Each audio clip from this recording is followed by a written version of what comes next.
The Iranian-Saudi alliance could erupt World War III.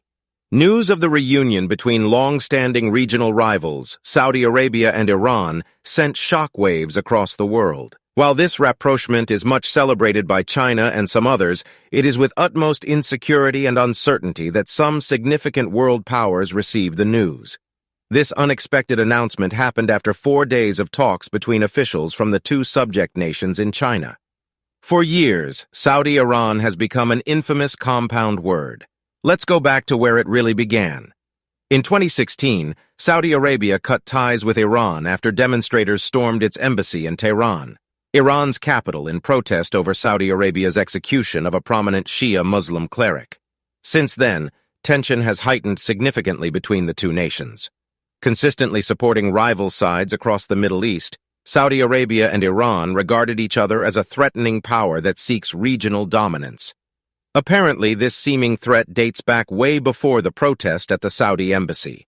In 2014, Iran supported Shia Houthi rebels who forced out the Saudi-backed government.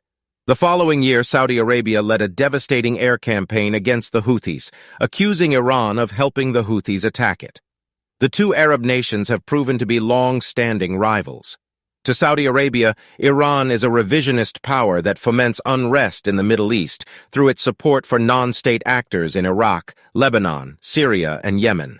Saudi Arabia believes that Iran constitutes a threat to the kingdom's security and that of the region. To Iran, Saudi Arabia is a rival that drags foreign powers into the Gulf, both countries wanting to be seen as a leader to the Muslims. In 2019, something devastating happened that deepened the enmity between the two nations. Major Saudi oil facilities were struck by drones and missiles, causing damage and disruption to production. Although Iran denied it, one hardly needs a soothsayer to tell it was responsible. Different attempts have been made at reconciling the two Arab nations, and all have proven abortive until recently. With the mediation of China, the two countries agreed to the reopening of their long-dismissed embassies within 2 months, and also re-establishing trade and security relations. Aside seeing China foster the reunion, the timing of the agreement to renew ties is another surprising event. For a long time before now, the news had been out that Iran and Saudi Arabia would re-establish diplomatic relations, but it seemed nothing was going on. Iran had been pushing to mend fences and reopen the embassies, but Saudi Arabia had been resisting, holding out for concessions from Tehran on other issues, including the war in Yemen, before it would take that step. Iran wants to re-establish ties, but we need to talk about why ties were broken off in the first place. Iran needs to acknowledge that these issues, that is, its relationship with non-state actors, notably the Houthis, exist in order to move forward with the dialogue, explained a Saudi official. It is rather shocking that after just a few days meeting in China, a deal emerged. As a major power, China was probably able to give both parties assurances that helped them overcome their lingering enmity. What was in the deal? The Joint Trilateral Statement, as it is called, is a document that contains a timetable for restoring full diplomatic ties and an exchange of ambassadors. The statement, signed by the Saudi National Security Advisor, Musaad bin Mohammed al-Ayban, the Secretary of the Iranian Supreme National Security Council, Ali Shamkhani, and the Director of the Foreign Affairs Commission of the Chinese Communist Party's Central Committee, Wang Yi, enjoins each of the two sides to respect the principles of sovereignty and non-interference in the other's internal affairs. The deal also affords both sides the opportunity to meet each other within the space of 2 months to work out the procedures necessary to renew relations and reopen embassies. Also, by the same agreement, the two nations are required to recommit to 2 previous agreements signed in 1998 and 2001. The first has to do with promises of greater trade and investment, as well as cooperation in the fields of technology, science, culture, sports, and youth. The second provides for Iranian and Saudi security and intelligence agencies to work together in battling a variety of threats, including terrorist groups that both countries face. While some see the event as a welcome development, others see it as a threat. In countries like Yemen and Syria, who have been long caught between the two powerhouse nations, the announcement stirred optimism. However, in Israel, it has caused worry. Israel has suffered greatly from Iran's rapidly accelerating nuclear programs. Israel and Iran have also waged a regional shadow war that has led to suspected Iranian drone strikes on Israeli-linked ships ferrying goods in the Persian Gulf, among other attacks. To gain balance, Israel sought to strike a normalization deal with Saudi Arabia, the wealthiest and most powerful Arab state. Even though backdoor relations between Israel and Saudi Arabia have grown, the kingdom has refused to officially recognize Israel until an end is brought to the decades-long Israeli-Palestinian conflict.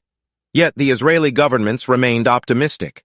In a speech to American Jewish leaders last month, Israel described the relationship with Saudi Arabia as a goal that is being worked on in parallel with the goal of stopping Iran. That said, fear still sprung up in Israel over the new China-Iran-Saudi Arabia axis that could also include Iraq, as such an alliance has the potential to isolate Israel regionally and threaten their desired expansion. It could also destroy Israel's efforts to consolidate a regional anti-Iran coalition. Before the Iran-Saudi agreement was announced, geopolitical developments in the previous years have drawn the West closer to Israel's positions on Iran than ever before, offering Jerusalem hope that no new nuclear agreement would be reached. Notably, Iran has not been in full compliance with International Atomic Energy Agency inspectors, keeping parts of its nuclear program under wraps. Recently, information was released on Iran enriching uranium up to 84%. This alarmed the U.S. greatly, making the West resolve to other alternatives in order to curb Iran's program. Asides complicating nuclear diplomacy, Iran's assistance to Russia against Ukraine by supplying it with attack drones has further isolated Iran for the Western states. Following the news of the Chinese-initiated agreement between Iran and Saudi Arabia, the whole world expected a response from the U.S., seeing that the re-establishment of diplomatic relations between Iran and Saudi Arabia could make for an unformidable force that would be threatening to the world.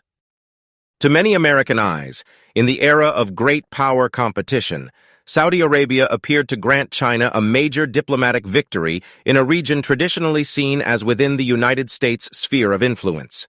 It is thought that the U.S. will communicate offense at China's act, but the anticipated negative response from Washington has not been heard. Instead, the Biden administration rather cautiously welcomed the deal as potentially contributing to regional stability and to a peace agreement in Yemen. On the other hand, prominent Republicans like Senator Lindsey Graham and others, with whom Saudi Arabia has enjoyed a keen relationship, have rebuked Saudi Arabia, reminding it that it remains firmly attached to the U.S. for its security.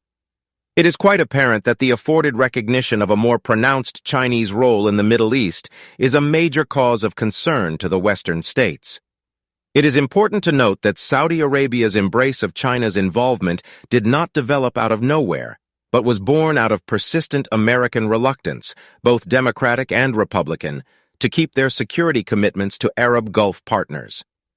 In more specific terms, President Trump chose not to support a kinetic response when Iran attacked Saudi oil facilities in 2019, and the Biden administration was largely absent when Iranian drones struck targets in the United Arab Emirates in January 2022.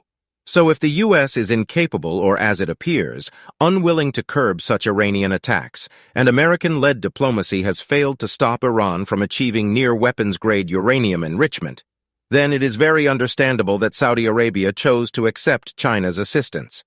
As it stands, the United States and Europe have congratulated Saudi Arabia and Iran on renewing their diplomatic relations. Some experts in Israel believe Saudi Arabia has come to the conclusion that Israel is not strong enough to bring down the Iranian nuclear program, thus choosing other measures to protect its own security. Then again, the sudden reunion between Saudi Arabia and Iran begs the question. Obviously, there is a backstory to it. The most important question is, what does Saudi know that has prompted this decision? It is largely believed that Iran might be planning to unleash dangerous nuclear weapons, and Saudi is trying to ensure its protection by making peace with Iran. If that is true, it leaves not only the U.S. and Israel, but the whole world in imminent danger.